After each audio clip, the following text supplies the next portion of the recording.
Yeah, okay. So 41 days to the election, just kind of anchoring us back to that very important timeline. So we're gonna kind of talk about the past year just a little bit, mostly in pictures, go through some team updates. And I didn't prepare all of the team leads for this, and I wasn't sure, is Ann Harvey on the call? I don't see her. Yeah, I'll let you know if I see her pop up. Yeah. We'll talk through some of the teams that we're developing, and then super excited to have Manisha Sharma, Dr. Manisha Sharma, share more specifically about the amazing work she's doing with Vote Health 2020, and then we'll wrap up with some kind of wins from the past month, and then some announcements for the next month. So so we turned one. This was this image, the logo you see on the left, was a pin that we had made and kind of gave out at a lot of different events. And one of our evolutions over the past year was Sarah Shear updated our look. And so this is our new logo, just so everybody knows. We pretty much came together around the climate strike, global climate strike on September 20th of last year. And this is a picture of many of us on the call right now in the office of Senator Feinstein, kind of trying to get the message across with really clear messaging. Climate change is a health emergency. Senator Feinstein, can you please act accordingly? Which was a really exhilarating day. And so I'm just gonna review some of the other pictures. This was State Senator Wiener's office at the Youth Climate Strike. A different kind of, lobby or advocacy day that we brought together. On this day, I was out front of the BlackRock building with the urgent climate care clinic set up, and many of our group went into the office for the visit. This on the left, if you can see, this is one of Senator Harris's staffers, and the other one was not in the picture, but this is Sarah Shear. She led the meeting that we had with Senator Harris's office on Climate Strike Day when we were sharing the same message.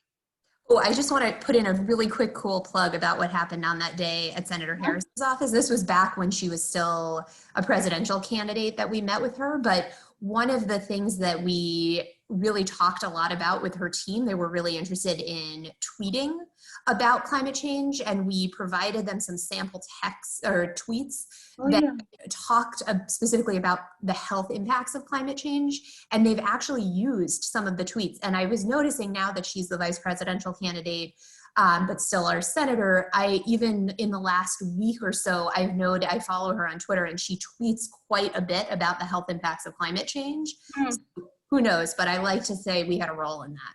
Me too. Thanks for that addition. We'll say we did. And this was inside with the staff of Speaker Pelosi's office. This was our very first meeting, very official looking. And then outside of her office, in front of the federal building, this is where we set up the urgent climate care clinic. And we were handing out the medical excuse notes that our friends and allies at Healthcare Without Harm and others put together. There's Robin and Sarah. I guess that was the same day at the climate strike in December, Margie. And then in January, we put together the Skill Up at UCSF, which feels like forever ago. Pre-COVID. Right, which was an amazing undertaking. Elisa was a huge lead in making that all come together, but a really thrilling time. I hope you guys can see in the picture. Can you see? Yeah, you can see Cynthia on the side. Okay. So that was, a mere 8 months ago. And then just before COVID really, made the world change, this was the pre-rulemaking regarding CalGEM's process in Oakland. And many of us were standing in line waiting to give public comment about the health harms of oil extraction. There's Mike Rizzo giving his comments. And then we didn't have any pictures of the people, but these are the sheets that we put together for the agenda for the nonviolent disobedient action training that we put on. And Mike, direct action. Direct action, yeah. Also disobedient. Which was really cool, with some kind of activists from like the Ruckus Society. Our own Amanda giving comment at the no coal at the coal hearing at Richmond City Council, which actually passed, probably in, through a lot of activity, but I think it's a really cool picture with you and your little daughter, Alex. Oops, I repeated that one. Good, this was the same CalGEM rulemaking hearing where we were giving comments. And then we went virtual. So this was one of many meetings that that went on and we were a part of. This was with State Senator Huesos's office about AB 345, trying to bring, health into the list of priorities on that vote. And then this is a video that we put together in May called Reading the Health Professional Letter to the G20 leaders calling for a healthy recovery. And I just looked last night and we had like over 700 views of that video of many of us on this call who read that letter. And then through the AB 345 kind of mobilization, Amanda and Sarah were kind of the key leads with others, and everybody really pitched in, but we put together a letter that was directed at the state Natural Resources and Water Committee who voted on AB 345, and this kind of came together really quickly, and it got mentioned in this LA Times article about the need to have health and safety buffers between where people live and oil extraction. We got like, what was it, over 600 signers over the course of a weekend of health professional signers. And then kind of summing it up, our platform that we communicate mostly on is Slack, kind of with a little bit of email to supplement, but we're up to 365 members in just a year. And, we're really just starting. So I think it's really exciting, and it's rare and hard for me to stop and reflect, but I think this meeting and being a year old really felt like the right time to do that. And I could not overstate how meaningful this group is to my life. And I'm really grateful for each of you. So how are we doing on time? So I think we're gonna just do a couple of updates. I know Anne's not on, but we have 3 teams that we've kind of divided our work up into. The first is decarbonization, which has 3 sub-teams. So electrification, which Anne Harvey is leading on, oil and gas, which I didn't notice to say, Karina, are you committed to that or not? And Amanda, no need to commit right now. And then transportation. So although Anne Harvey's not on the call right now, I would like I can give a quick update if you want, Ashley. Yeah.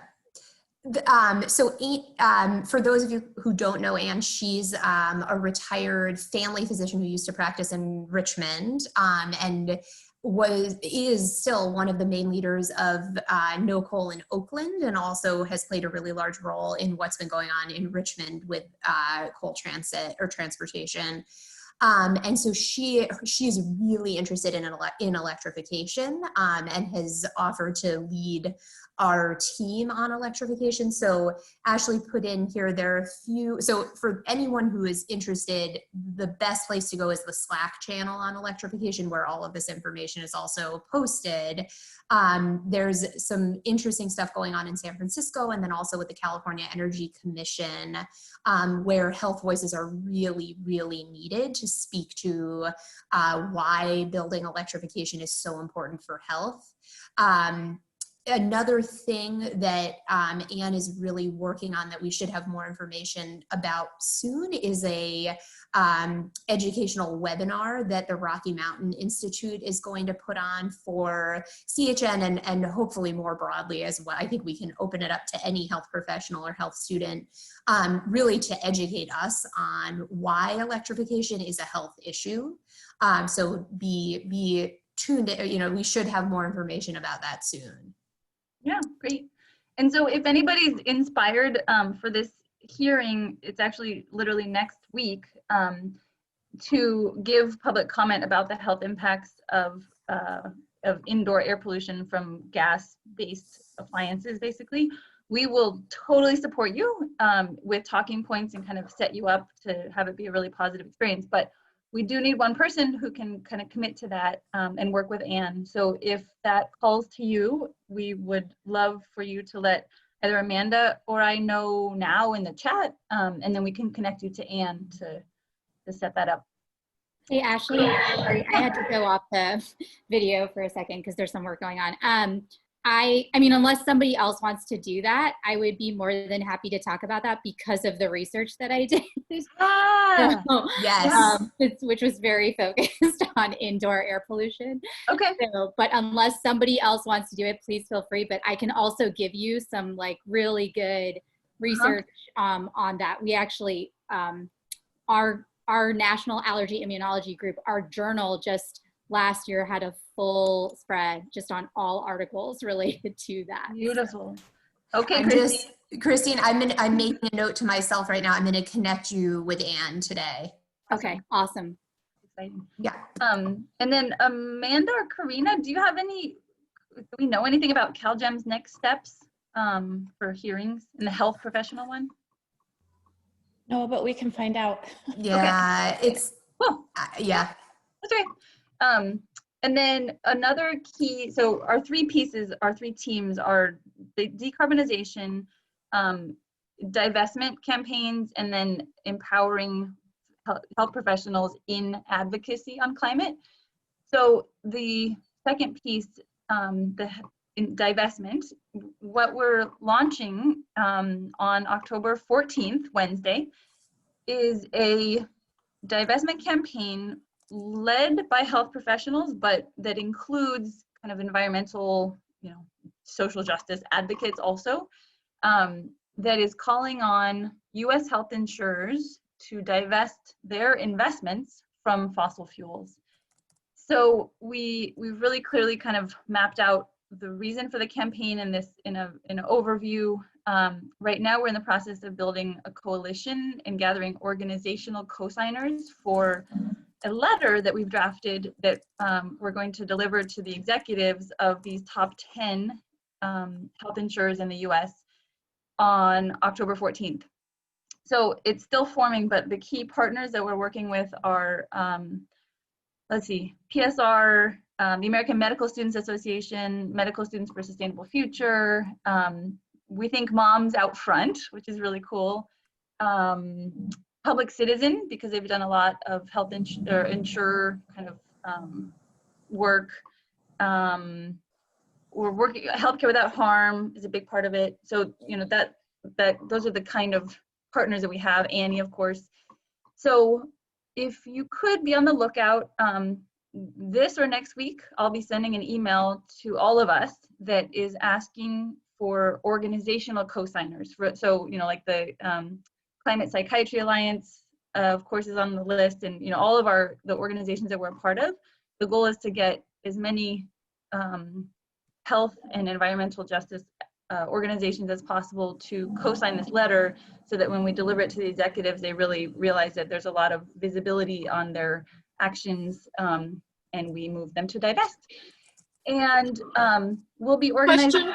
Question about partners. What are the chances UC or some branches of UC or whatever could sign on given their own divestment?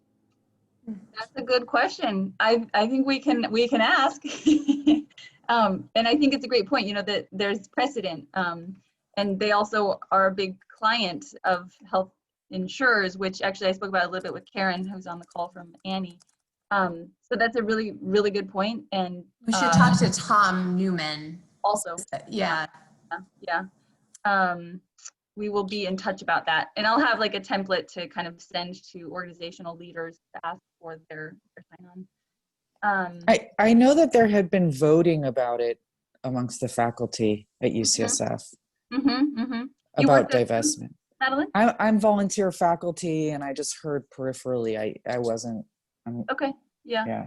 Actually, the Senate voted at UCSF, but it was part of the broader 9-campus University of California efforts for divestment. And this is Karen. It started definitely at UCSF, and Ashley and I talked about it yesterday. and then proceeded to the other UC campuses. So it was a long campaign, but I'm working with Ashley on the divestment, and it's an ambitious goal, but you have to start somewhere. So we were able to accomplish it at UC, and I think Tom New would be a great contact, Amanda. Yeah. So I'll loop in like a UC team to think about how to get that endorsement. The people at down south, there's another UC camp, like the Green New Deal. We have some connections there too in the south. Yeah. Okay. So yeah, if you could just look out for that, and then I'll share an email kind of asking for organizational signers. So any groups you're a part of, like I'm a part of CMA, and those are the groups that we want to co-sign. So that'll be coming. And then Cynthia, do you want to share about advocacy training and the healthy voting work? Sure, thank you. So we have a healthy voting team that meets generally every Thursday around 11 or 12. And we've been quite busy since we have, 41 more days, did you say, to get this done? And we are working on a number of initiatives. In healthy voting, we worked on a letter to county election officials, which went out last month. And we have an ally in the Public Health Awakened group, Sophie Simon Ortiz, who has been distributing that to some of her colleagues as well, and said, yes, they're really appreciating it, which makes me glad, because I thought only the editors might read it. It's a little dense, but apparently some public health people are taking advantage of that. And then we're working on op-eds about healthy voting for the papers. That's in conjunction with the Union of Concerned Scientists, this collaboration we're doing. And they had suggested that if we could get maybe 5 or 6 op-eds submitted and hopefully get one actually published, because it's very difficult to get op-eds published, as many of us know, that we'd be doing well. So far, we have submitted for Louisiana, 3 in Wisconsin, 1 in South Carolina, and we got a nibble today from Milwaukee. So we're keeping our fingers crossed that might get published.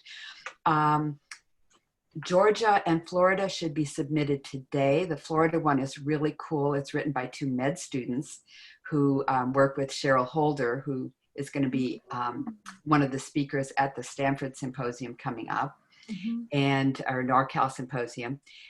We also are working in North Carolina, in Texas, and Pennsylvania. Those are a little bit less assured.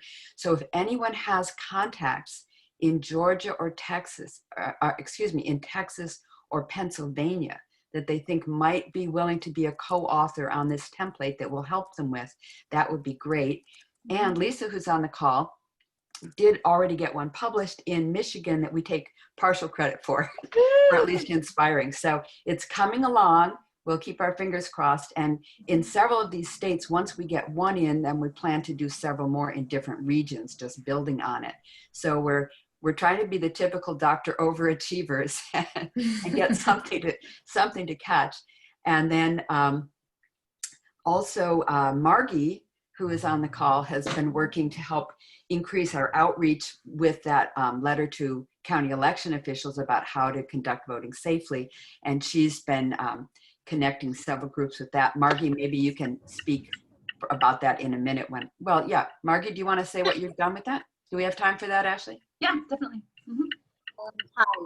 So I actually wrote a specific article just about California and all the regulations. So it was clear, because I went to I listened to an EDF voter seminar, and it's really obvious that there's so much confusion and misinformation now about voting, and each state has their own individual requirements. So I wrote one that was specifically for California, and I tried to distribute it to Kaiser and to Sutter and to, where else?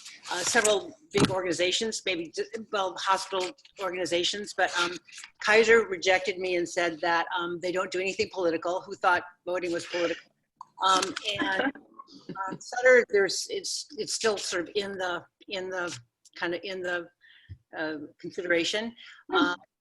So that's that. But then I'm hoping that, well, it will be published in another organization I'm part of, Promise for Lifelong Learning. It's for senior learning, and it's about 1,200 people that are students in this current semester. So it's going out in their newsletter, the next newsletter, which is in 2 weeks. So that's one thing. So anyway, Quick question. another place that I was trying to get it published is the Susie Buell's uprising. Avi, could you put yourself on mute? I think it's, Oh, there's I can. I think, thank you. Sorry, So- go ahead. So Susie Buell puts out a newsletter about every week. I don't know if other people are aware of her thing. So there's usually a theme in the first part of it. And then there's like, did you know, so some positive things that happened for the movement and some sort of terrible things that have happened. And then afterwards, there's a lot of fundraisers and ways to contribute to different campaigns. So it's very political as a Democrat. So they're considering it, but I think the last newsletter was all about RBG. So I'm gonna be able to get in there.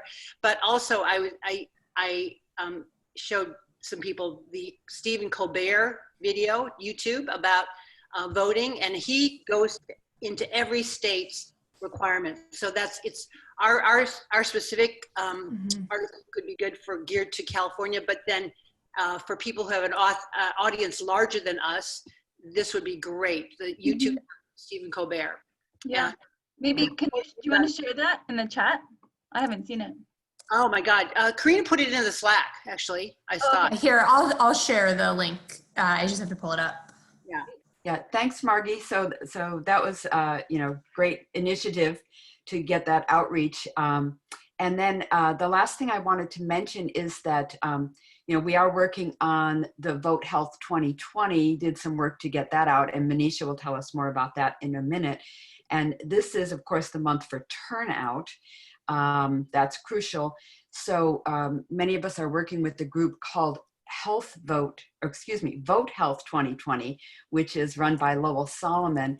And this is health professionals phone banking together. It's really fun. We phone bank on Saturday morning and Tuesday afternoon for doctor candidates. There's a doctor running in Alaska, Dr. Al Gross, and a doctor running in Kansas, Dr. Barbara Boyer. And those are 2 states that are potentially flippable. And it's so cool to phone bank and say, I'm a doctor volunteering my time because healthcare is so important in this election. And I want you to look at this other doctor who's running and will be so good. So I'm just putting in a plug for that if anybody else wants to join.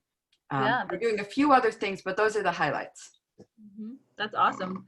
Nathan, I think you raised your hand. Sorry, when you get a chance, I think Nathan has his hand raised.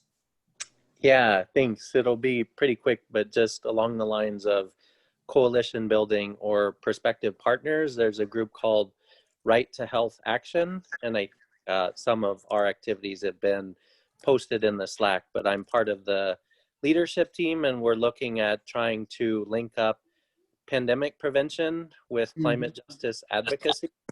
And so I can plan to send an email with more details about the ideas of what that might look like, but really also thinking ahead to the next several weeks and how we can partner broadly with the groups that are really mobilizing as we speak around what to do with the Supreme Court vacancy, and really looking at legitimate governance is really now very much a paramount issue along with climate justice and pandemic prevention. So really trying to see how we can build a broad tent around these life and death issues. Thanks. That's so cool. I connected with Say Snigda, who's also in Right to Health Action, and there is a ton of synergy. So we should think about more how to align our efforts, because it's very parallel for sure. Thanks for bringing that up. So I think that the last kind of team is getting kind of community building and organizing ourselves in terms of our own internal structure. So if you have ideas for how to make Zoom more engaging, we would love to hear those. And then I don't know, Cynthia, if you want to continue sharing about kind of the in-reach/outreach and recruiting and how we are building up our teams Want to mention that? Oh, okay, sure. As long as we save the chat. I was just reading a chat message with a link, so I'll need to go back to that. Not too good at multitasking. So, oh, what am I talking about? Yes. So we are talking about trying to get more outreach. One of the things we're doing is making efforts to call each of the members that have signed up so that we get to know people better, know your interests, know your skills, know how we can help you become the activist that we need in this space. So again, I'd encourage people, if you haven't yet, to fill out that demographic, the 2-minute demographic. I'll put the link in. Yeah. And we can send that. Can you send that in the summary when we're done too, Amanda? Sure. And then once we get that, we can organize a phone call with one of the leadership team or team leaders to get that information. And we're finding, we've done what, about 60 or 70 of those so far. Mm-hmm. And we're finding that they're just a really great way to connect, to form relationships. And that once we do that, people find it so much easier to figure out how they fit in and what they can do and contribute a lot more, which is what I think all of us want. And then in parallel with that, there are lots of things that we could do within Climate Health Now to strengthen our organization.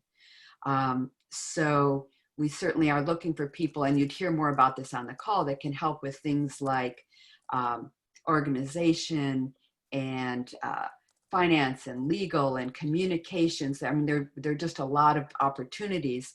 So we'd love to connect more with people. And certainly if you have other colleagues, spread the word about us, because the more we can grow, the stronger we can be together. We're all finding that, right? And I'm sorry, was I supposed to say something about how to make Zoom more engaging, or did you already talk about that? No, that's just kind of ongoing exploration. I think that's the question most people are asking right now around the world.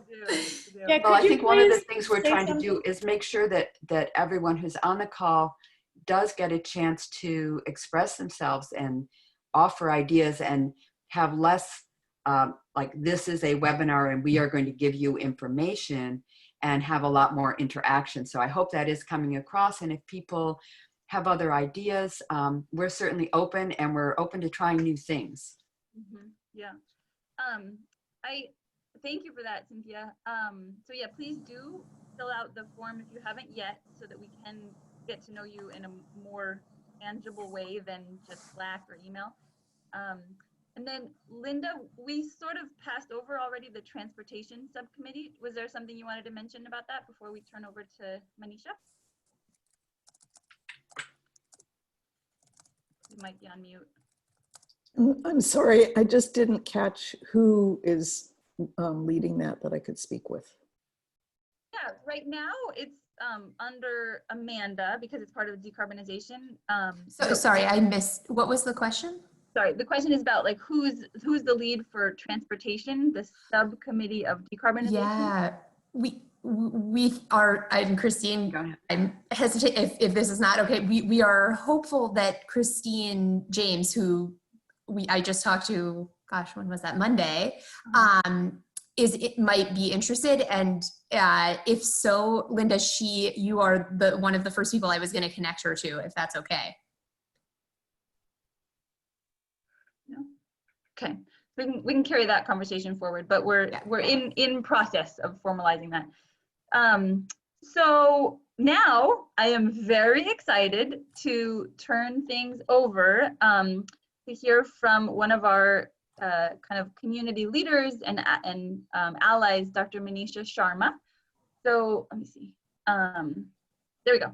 So Dr. Sharma is she's a family practice doctor, like she mentioned, and previous National Director of Leadership Cultivation for Doctors for America, a group that I have great admiration for. She's also a leadership fellow at the California Healthcare Foundation.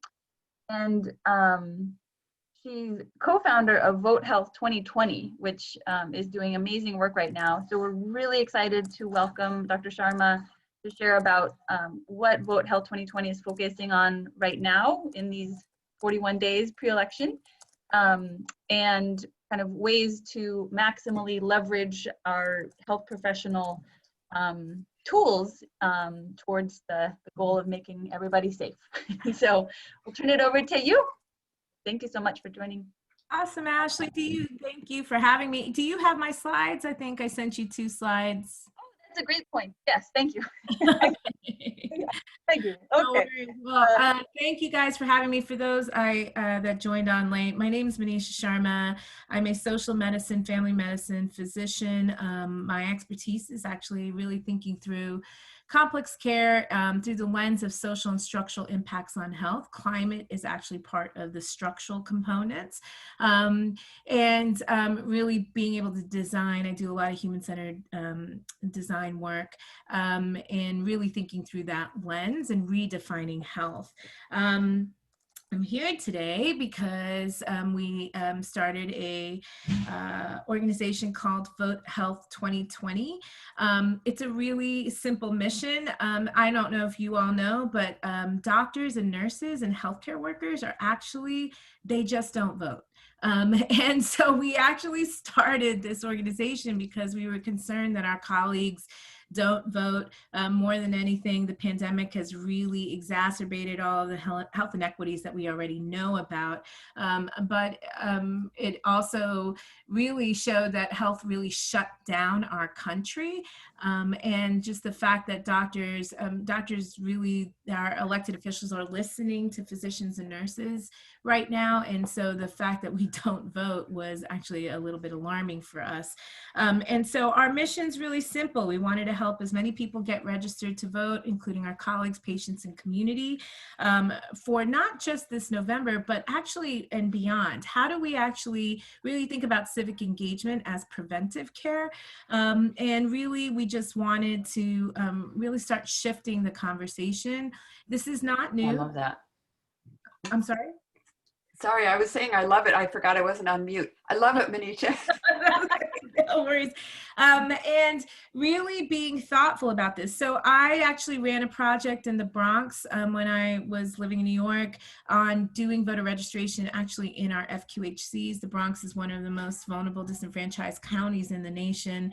And it was like shocking to me to know how many of my patients didn't even know that they had the right to vote. Many had hit the incarceration system and didn't know that they can actually still vote after, having that experience.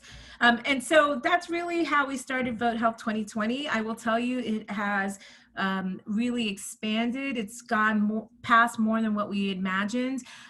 Really, we wanted to get systems to be invested in really thinking about voter registration, and we wanted to also get grassroots. So we really wanted a sort of partnership, if you will, of grassroots and grass tops, and really working together in collaboration. We have multiple systems across the nation who are involved. We have Ohio State University Medical Center, Montefiore Medical Center, Florida Atlantic University School of Medicine. We have Texas. We've actually, California, we've got many of the states. We have Michigan, Wisconsin, Ohio, Kansas. We have some insurance plans that are interested. And so we really are welcome all hands on deck, really thinking about voting as part of health. We are nonpartisan, so really about I'm not sure I understand. Oops, sorry if you don't. Okay. We're nonpartisan in nature, just because this is about really looking at this about health. Okay. Sorry, my apologies. Thank you. Okay, honey, that's great. And then the next thing, and I think that it's really important to really think about it. If you could go to the next slide, Ashley. So one of the things that we've actually, really wanted to do was how to meet people where they're at. So really importantly, we, really know that technology is really sort of a thing that's come up front. So we really wanted to think about how do we do things sort of old school meets new school. And if you go to our website, votehealth2020.com, and you go into resources, you'll see all of the resources that we have where we were able to really think outside of the box. So my first career, I was a musician, and then I turned into a doctor because I was a patient, and still a patient. One of the things we were like, okay, how did we back in the day get people to get to the club or come to a gig? And so we have flyers, we have stickers, we have postcards. And so those are sort of the old school ways. New school was QR codes. So really being thoughtful about QR codes. So all of you, if you haven't, I think everyone here is from California. So if you haven't registered to vote, I find it hard to believe that anybody on this call hasn't registered to vote. But if you'd like, you can also take a picture of this slide and you can send it to folks where they can actually scan their phone onto the QR code and they can actually register to vote. Or check their registration ballot status. This also can be done across the nation. So there's, if you have friends in swing states that you're concerned over, or you have friends in other states where registration, they don't necessarily get a mail-in ballot like we do here in California automatically on registration. They can actually register to vote. Just a simple scan of your phone camera onto these QR codes. You can also use these slide decks if you'd like in any of your talks. You're more than welcome to share them. This is how we've been able to sort of get the word out nationally and pretty on fire. We've had over 3 million or so footprint activities on social media, and we've only done that in about 3 months. So I just sort of giving you an idea of just sort of how to think about sort of creative ways to make this all sort of roll.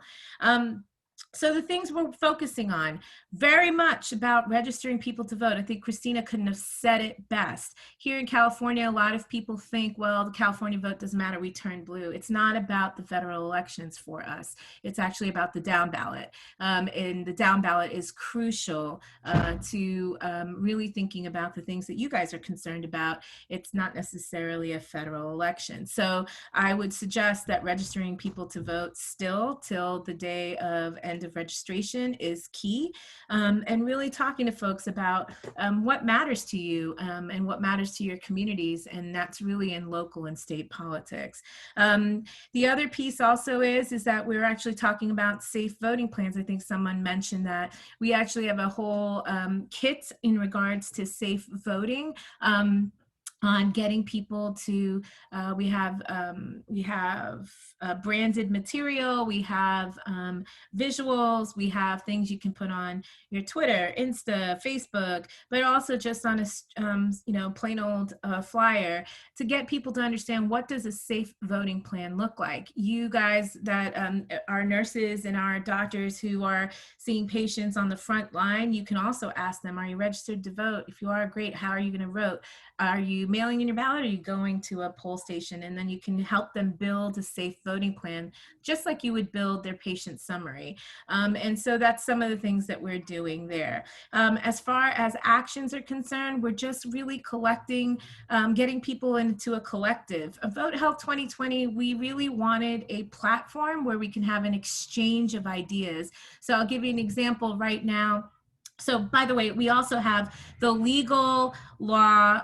We have all of the legal components that actually tell us that in healthcare, we should be registering people to vote. It was also part of Healthy People 2020 initiative, which is now Healthy People 2030, and which is part of the federal government. We'd like to give you an example of our exchange of learning platform. What we wanted to do is just connect folks to different, in different places and different spaces. So right now we have a young doctor who's having trouble with her government relations office of her clinic and her hospital, who basically told her it wasn't legal to vote, to put up the flyers to register people to vote. So we helped her with the legal component, but we also connected her government relations lawyers to another government relations lawyer in Ohio who actually is registering people to vote through their whole entire medical center, and had them talk to each other lawyer to lawyer. We have allies in the ACLU also, where we've had folks talk to them. We've had Temple University folks talk to our Ohio folks, who also talk to our Florida folks. So there's like a lot of ways to connect the dots and dot connect and getting people to learn from each other. This is very much about building a movement. This is very much about building a collective. I will tell you, somebody mentioned about the medical students. So we actually have a medical student leaders. They've actually published an op-ed in Gainesville. They published in kevinmd.com, and they were also in Forbes. And these are just medical students. So there's a lot of passion, a lot of different places to getting people involved. We definitely are transdisciplinary in our approach. We don't think that the answers to health are actually in healthcare. So we have a lot of partnerships in different capacities. Our advisors are folks like Don Berwick, Kavitha Patel, Nwando Oluweya. We also have, we've gotten Vivian Lee from Google. So we have a lot of ways to think about the transdisciplinary approach. And I offer to you, encouraging you on how to get out the message for Climate Health Now is really thinking about the transdisciplinary approach to health versus it just being the answers within health. So yeah, so that's who we are, and I'd love for you guys to get involved if you'd like. We have all of our tools are free. You don't have to sign anything. It's on our resources tab on our website, again, votehealth2020.com. And yeah, if you have any questions, happy to answer them. Quick question, which might have been answered when I was multitasking. Is there somewhere a clear endorsement or recommendation for candidates up and down the ballot throughout California who are most climate friendly or climate responsible? Yeah, we actually are nonpartisan, so we don't put anything about politics. But I will tell you, there is an organization called Doctors in Politics who are actually only supporting physicians and nurses that are running for candidacy. So you guys mentioned too, there's also Cameron Webb, who's in Virginia, who's also running for Congress. There's a lot of folks out there. So I would actually contact Doctors in Politics, and I can give you the contact for the head of that organization. They started themselves as a private group on Facebook. So I'm happy to pass along the information to I think Karina, was that you who was talking? Somebody was talking. I didn't see. I don't think so. Oh Yeah. Oh yeah, No, sorry. Oh, so whoever it was, I'm happy to give it to Ashley and give you guys that contact information. Awesome. Can I make a quick comment? I said I love this earlier, not meaning to say it to the whole group, but I think the one short thing that I learned from Manisha when we first heard about this whole effort was the idea that voting is preventive medicine.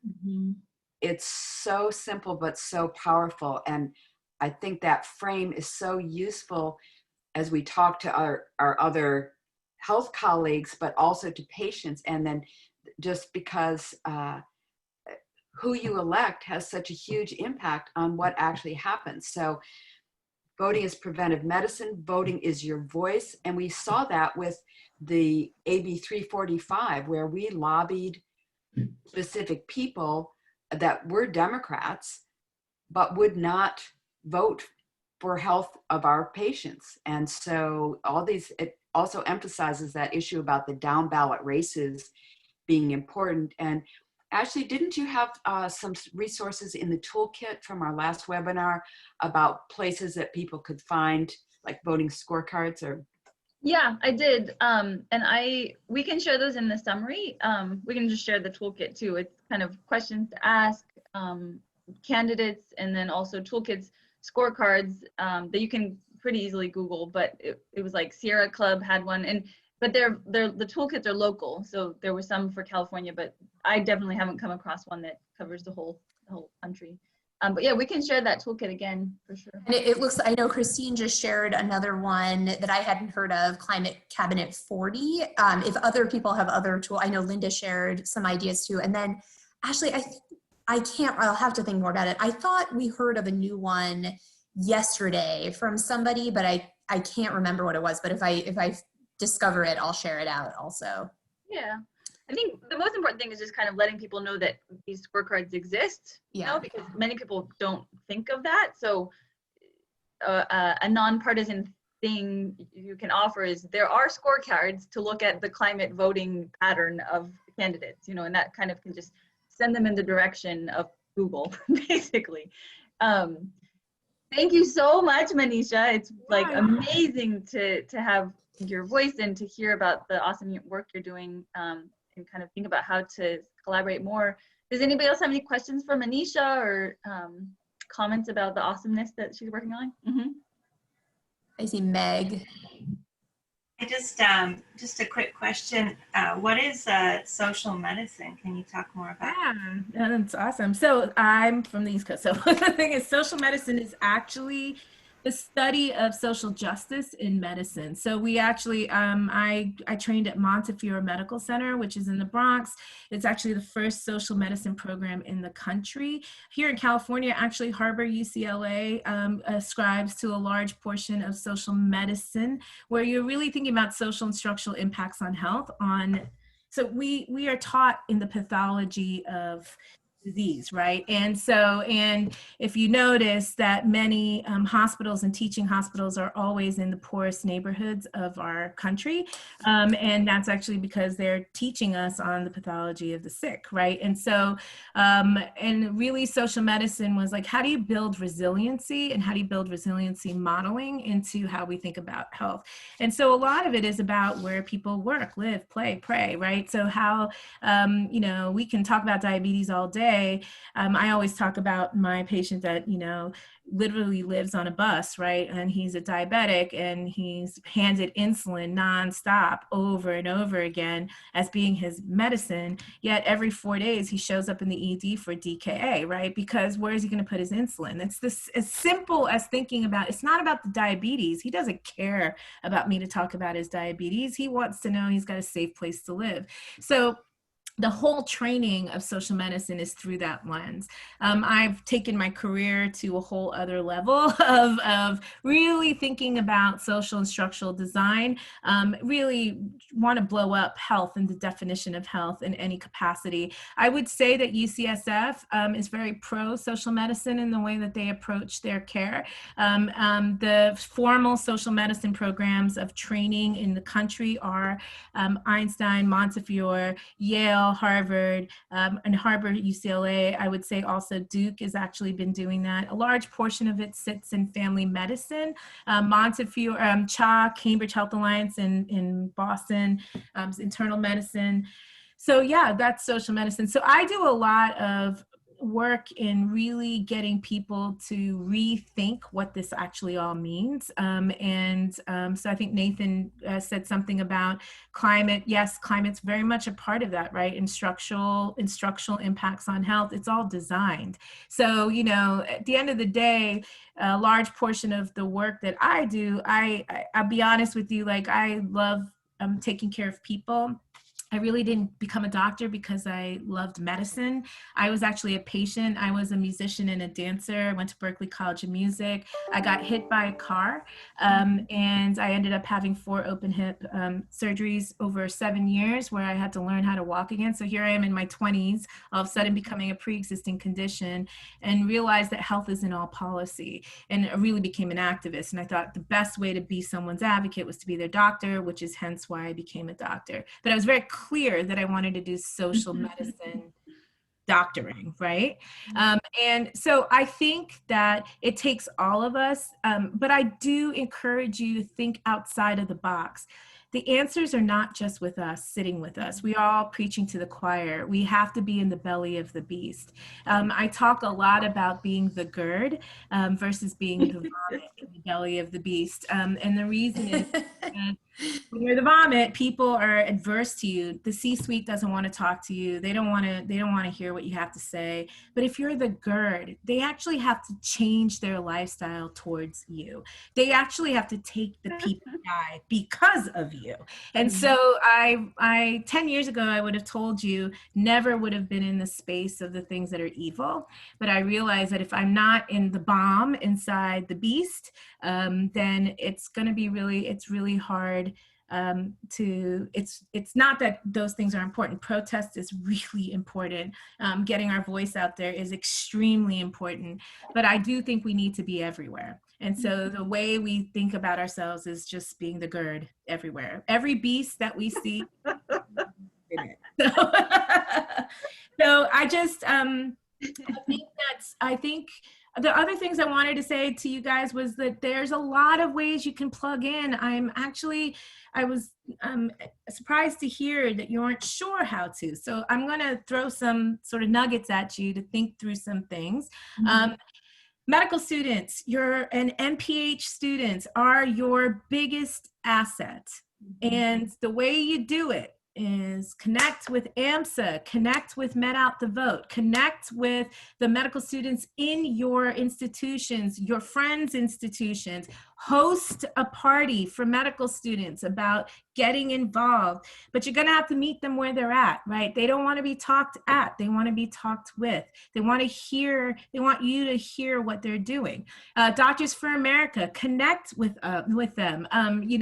There's so many places to show their hope. They're our hope. The AMA, as much as we all are versed to the AMA, I think this is another way to be GERD. You got to push the envelope. One of my best friends is now the first Chief Health Equity Officer of the AMA. Letha's one of my best friends. She's amazing. I know. And so the thing is, it's just like really like things can move, the needle can move, but I think it's also about not just connecting with the med students, it's also connecting with the MPH students, the social worker students, the nursing students. There's so many ways to think about this. Think through the housing, people who are doing social work in housing, some of the housing places, food security and food policy folks. Like there's so many ways to think about it. If you look at health and all policy, we're basically everywhere. So the way to partner is to get outside of what we know. The other piece also is that you guys wanted to talk about how to make Zoom fun. As someone who does gazillion Zooms, just like everybody else on here, there's a couple of ways to think about it. I don't know if you guys know about the app House Party. Okay, so there's an app called House Party where you can play games to actually so there's different ways to think about it. Someone just needs to share a screen. There are online Zoom games that you can actually have where everyone can participate. It's a way to break the ice.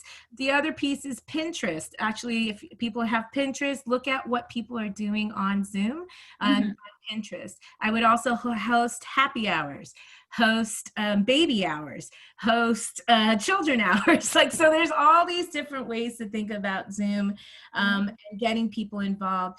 I can assure you that there is a lot of interest in ways to think about climate health by lots of interested groups, people who are concerned on so many different components.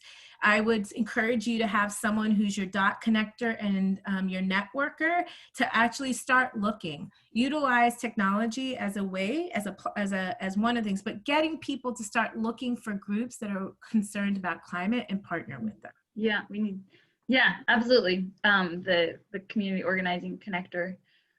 Which is one of the reasons we need to get some funding potentially. Thank you. But I think that having like a chief partnership, if that speaks to somebody, I mean, we're sort of all doing that, but if somebody was really interested in taking that on, that would be amazing. Please talk to us, because I think we could really benefit from having somebody whose sort of sole focus is on building those partnerships. So I would encourage that it's not anybody on this call. I would encourage one of your medical students or your pre-med students to be that person.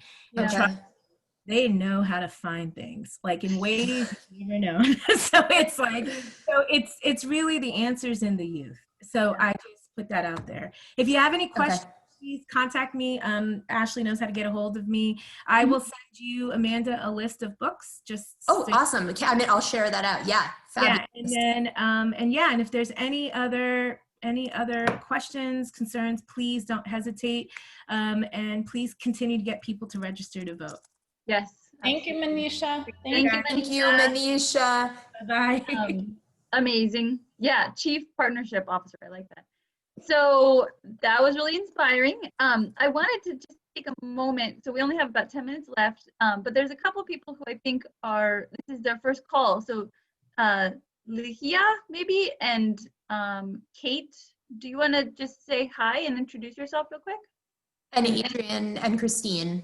Yeah. Well, So Christine, introduce herself. Yeah. Your first call, if you want to introduce yourself briefly, that'd be great.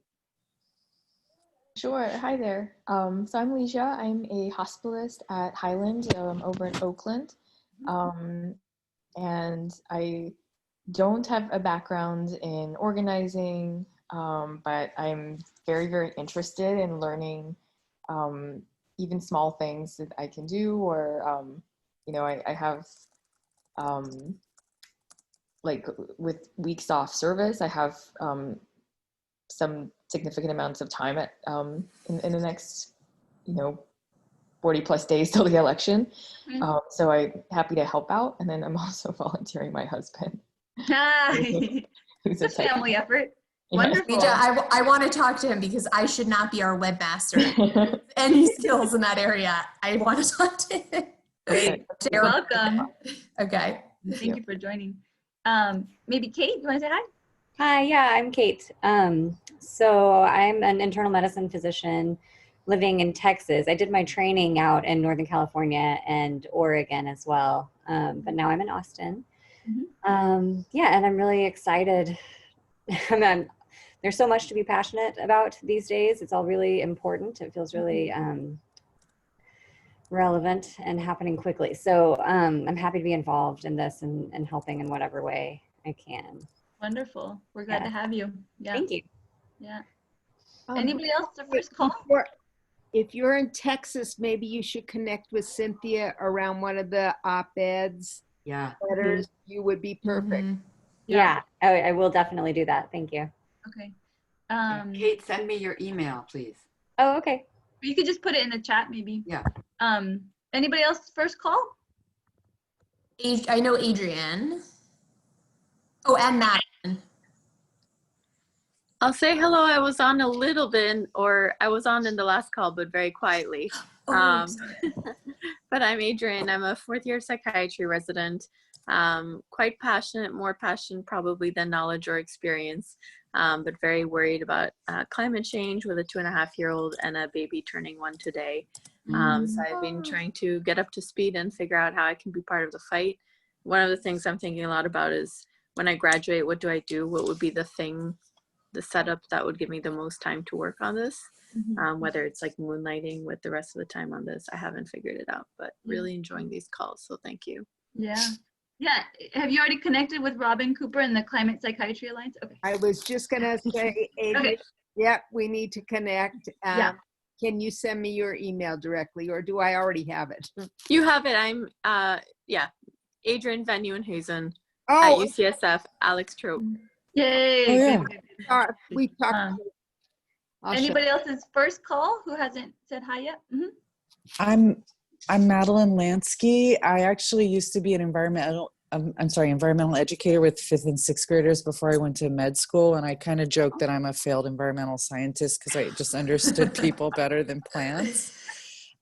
So I've been trying to work on what Joanna Macy calls the great turning and shifting to a triple bottom line circular economy where we get rid of the idea of garbage or waste, be it people or plastics. So I'm really concerned about climate change because it's so imminent, but there's a bigger shift of just how we live. And I'm a psychiatrist with kids and adults in Northern California and also a psychoanalyst. So I feel like there's something about transforming people and how we live into a more sustainable way that's really nourishing rather than kind of suicidal. Yeah, absolutely. Have you come across the book by Margaret Klein Solomon, Facing the Climate Emergency? No. It's so good. In our follow-up email, we'll share a podcast interview of her. And Oh, great. She's a psychologist, PhD. Uh-huh. Fantastic. It talks a lot about that. Yeah, And anybody else? I love the energy on this call, by the way. Thank you so much, Good. everybody, for that. Yeah. Welcome. Yeah, we need each other. Yeah. Anybody else it's their first call? Good. Okay. So we're going to wrap up real quick. I am going to share just a couple of okay, so we talked about those videos. Pre-election. So I think I saw a question in the chat. Cynthia, would you be able to share in the chat or something about kind of the phone banking that you're doing for physicians? Because I think, you know, it sounds like there is interest in kind of what are we doing in these next 41 days to really kind of give it our all, which we all know we need to. Let's see, maybe if you could, in the interest of time, maybe if people could put in the chat what they're working on, whether it's a search and phone banking kind of setup or something else that you feel like is high yield as a health professional. And then what we would love to do is put together a list of kind of everybody's activities and then share it out in case somebody's kind of like, I don't know what the best use of my time is. So yeah, please put in the chat what you feel like is really useful that you're doing pre-election, and then we'll share that out as a tool. Does that sound good? And then be on the lookout.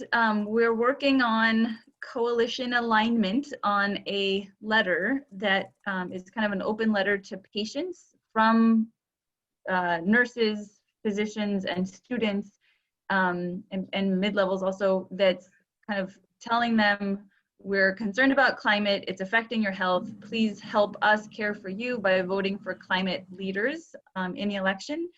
We're still working out some of the kinks, but we're going to send you an email hopefully this week that is asking for individual health professional signers. And our goal is to gather 11,000 signers by October 4th or so. And this is inspired, we're kind of copying a letter from scientists that did the same thing that got a lot of press. So be on the lookout for that. This is really our election focus, is this message in this letter. So it's going to be really important, but it's not quite ready to go live. This is just to underscore what Ashley just said. I think we feel like this could be one of the most impactful things we could do if we can pull it off. So we're gonna need as much help as we can from everyone to get, this is only for individual doctors, nurses, PAs, and associated students to sign, and it's national. It's basically an open letter to the American public. So we can't, it's not live yet, but as soon as it's live, we need to get as many signers as possible. Just stay tuned. We will notify you in every way we possibly can when it's ready to be signed. Yeah, and so if you can kind of, just start thinking of maybe 5 or so, health newsletters or health organizations or groups that you're a part of. And the goal would be that you share it with them once it's live, and that we'll share actually a template with you that you can use to say, hey, this is a really important letter. Can you join me in signing as individuals? So stay tuned. And will the language be kind of Republican friendly so that my, secretly liberal Republican people can jump ship? That's what we're sorting out. It's totally anchored in order to protect health, we have to address climate. So okay, it's just like. So yes, it should be. Yeah. It's actually being reviewed by lawyers right now. So yeah, good. Yeah. Great question. Amanda or Ashley, can you discuss how this letter will be distributed? You mean for signers? No. Once it's stories. so the plan, and again, this is none of this. This hasn't. There is a chance this won't happen because it's, as you can see, it's a lot of different coalitions who are involved. But the plan, we're working with other groups, with some who have in-house communications people, and the idea is that it would be sort of an exclusive media release to one person who would cover it. And then the embargo would be lifted. So the hope is to get media attention by way of how many signers we have. Yeah. Does that make sense, Robin? Yeah. Yeah.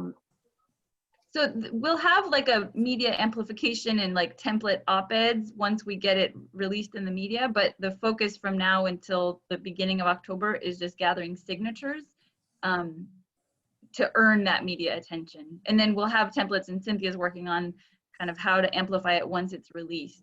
Is that what you meant? I'm confused. Are you collecting signatures now or? Not yet. We're still polishing up the text so that everybody in this coalition feels comfortable signing, sending it to their members. With their logo, yeah. And you want individual signatures, or you want group? Just individual signatures. Yeah. Okay. But the tricky part is getting the text of the letter to be agreed upon by all of these organizations so that they send it to their members asking for individual signatures. Right. So we're threading the eye of the needle here, and but like the hope is that PSR National will send it to all of their members, right? And that AMSA will send it to all of that way we can kind of blanket the country pretty quickly. So stay tuned, we're working on it. And then we're working on this to be a yard sign. So hopefully by the end of this today, we'll be able to go to this website, Signs of Justice, and order this as a yard sign to put out front and everywhere. And Climate Health Now will raise $1 per sign. So it's a little bit of a fundraiser, but mostly it's a message pool. So we're working on that. And then just wrapping it up, we will be in touch a lot, obviously, in the next month, but our next monthly meeting is October 21st. So a huge thank you to everybody for your time and input, lots of great ideas. We will put together the kind of summary of what everybody's working on in terms of pre-election activities and share that out. And we couldn't be more grateful for your partnership. So thank you all. Okay, have a good day. You guys have a good day. Bye-bye. Thank you for joining us. Thanks, everyone. Bye. Thanks, great work. Bye. Thank you. Bye, guys. Amanda, I'm gonna start the next. I think it's a different link. Okay, but yeah, so if we stop recording this, it'll download the chat that we can use as to make a toolkit. Okay.